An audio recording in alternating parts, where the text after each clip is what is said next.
Hello guys! Nag-grocery po tayo ngayon. Ito po yung pinamili natin.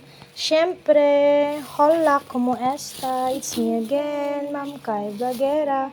For the vlog na naman ng persona for today's storya. Ito po ay car lang. 4 pieces for 10 pesos. Sa panabog, ipalit. Siyempre, ito yung ating mga dilata. Di lang kay daghan, no? Tulo ka corned beef, tulo ka beef loaf, tulo ka bihon.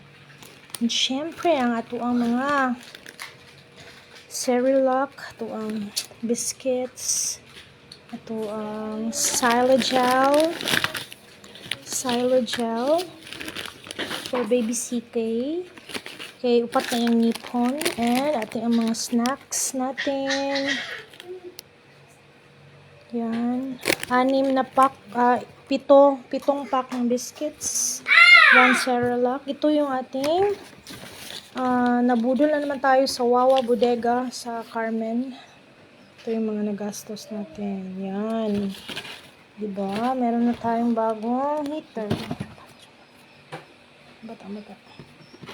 Ano yung tumba, Jog? Malamba, Jog. Ano kayo?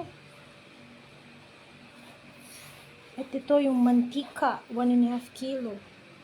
At ito yung mga 8 pieces ng mas mahal na po ngayon, 15 pesos per piece. Don't mind the kuko kasi mag-discarte ang kuko na yan. 100 pesos for 8 pieces. So, grabe inflation. Muna siya itong mga nabudol sa Wawa Bodega, Carmen. Taghan ko ito, napalit siya. Taghan ko. Mga terno-terno sa bata. Kani-ibog gayod ako. Palit ko taani. Kay paspas ang galing. And ito ang mga although di ko mahilig ano mga inanin mo pero mungkin niya itong pambaon magdali mo itatanan. This one is for 140 pesos. This one 130 pesos. This one is 170 yung siomai. At ito din yung manok natin for 203 pesos.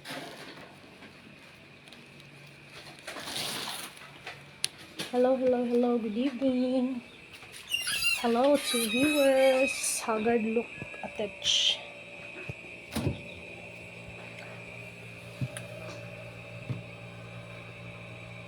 So, ito din yung mga pinimili natin sa nalagay na po sa ref.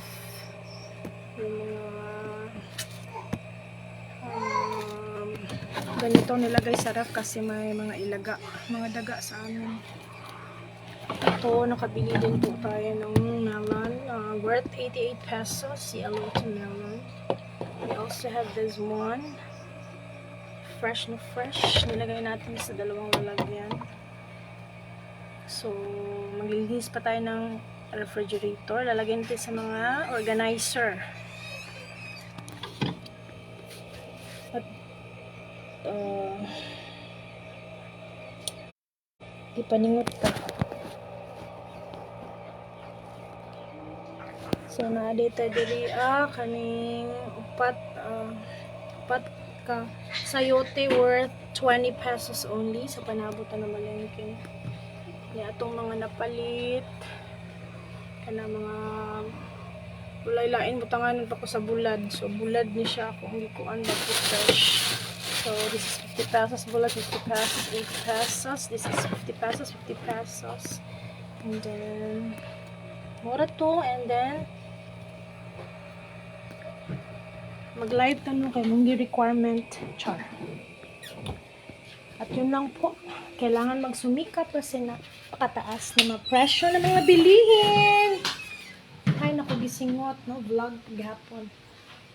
Good evening. Bye-bye. See you online sa ating tutorial and 3-minute longer videos.